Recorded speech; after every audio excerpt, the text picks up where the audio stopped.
Hi everyone, starting week 2, our notes, it's going to be on angles and parallel lines, as well as complementary and supplementary angles. Take some definitions, we'll go over these notes together, you'll be filling them out with me as we go over the notes, then we'll meet together for our live Teams meeting, we'll do some guided practice, I'll let you get started on the homework and the IXL after we're done. All right, so we should be filling out these notes ahead of time. We want to make sure we fill out these notes before we meet our live session. That's why I give you that half hour before our live session to fill out the notes. All right, so a transversal is a line that intersects two or more lines at different points. Corresponding angles are two angles in the same position. Okay, so they're going to be in the same position. So actually, if I go down here, this is going to be my transversal. Okay, because it's the line that intersects the two other ones.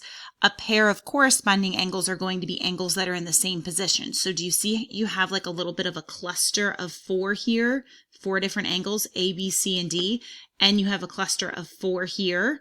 Okay, so you have those two cluster families, I'm going to call them. Corresponding angles are the angles that are going to be in the same position. So A is in the top left, E is in the top left. So angles A and angle E are corresponding. So then another example would be that B is in the top right, the same position as F. So angle B and angle F are corresponding. And then if I look at the bottom, C is in the same position as G. And then lastly, we have A or D, that's a D. D is in the same position as H. Okay, so those are corresponding, they're in the same position.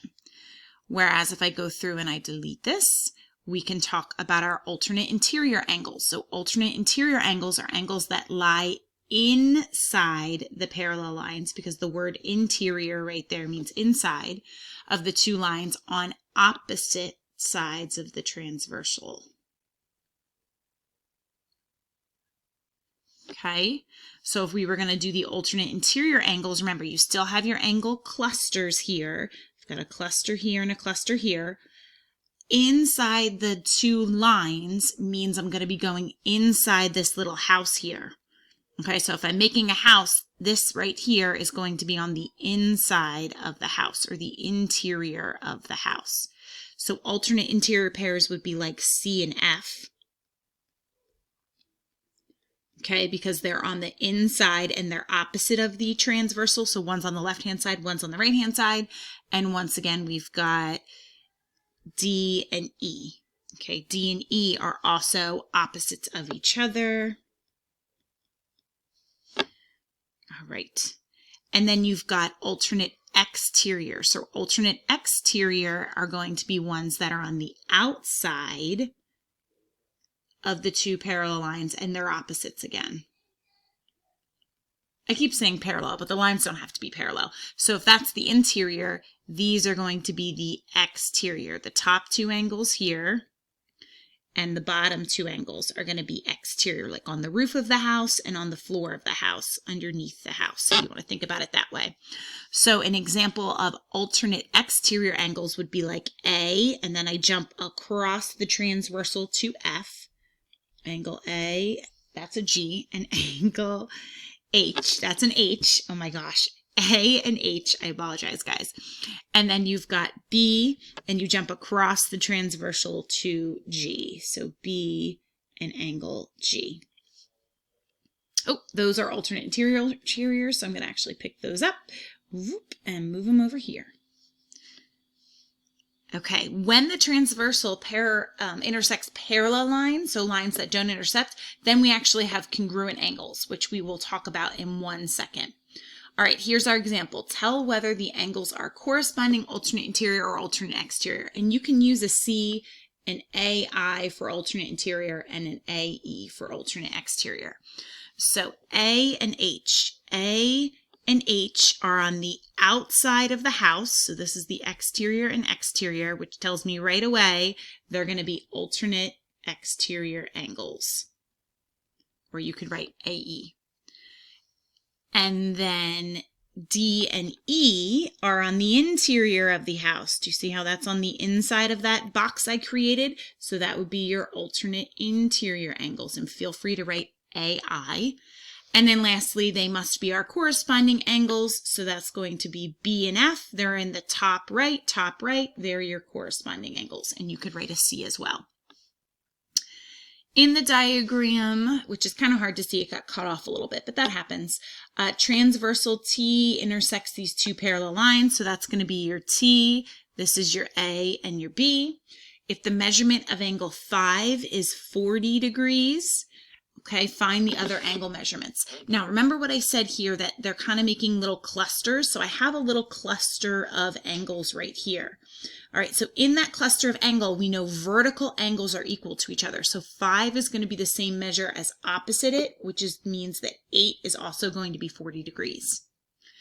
And then all together, all 4 of these angles should add up to 360. So if you do 360 and take away the 2 of the 40, so 80, and divide by 2, you'll find the 2 measurements. Or what I'm actually going to do is I'm going to look here. I'm going to see that these 2 angles right here are adjacent and they form a straight line. So straight lines have to add up to 180. So 180 minus 40 means that this angle right here at 6, that angle is 140 degrees, which means opposite, this is also 140 degrees. Okay, so I'm going to actually delete all my little markings there. I've got 40, 40, 140, and 140. Once again, if you want to add them all up, they're going to add to 360. And since you have a cluster here, you can actually pick up that cluster and move it over here, and all the measurements are going to be exactly the same. So if the top left is 40, this is also going to be 40. If the top right is 140, this is also going to be 140. Same thing with the bottom left are going to be the same, and the bottom right are going to be the same. Okay, so I'm not going to list out all the angles. I'll just put them right there in the figure. Pairs of angles. So this is the second part of our notes. So pairs of angles, complementary, supplementary angle. So for these, if you have complementary angles, it means that they add to 90 degrees. Whereas if they have supplementary angles, it means that they add to 180. So right here, you can remember from our notes from last week that that means that they add to 90. Whereas here, they form a straight line.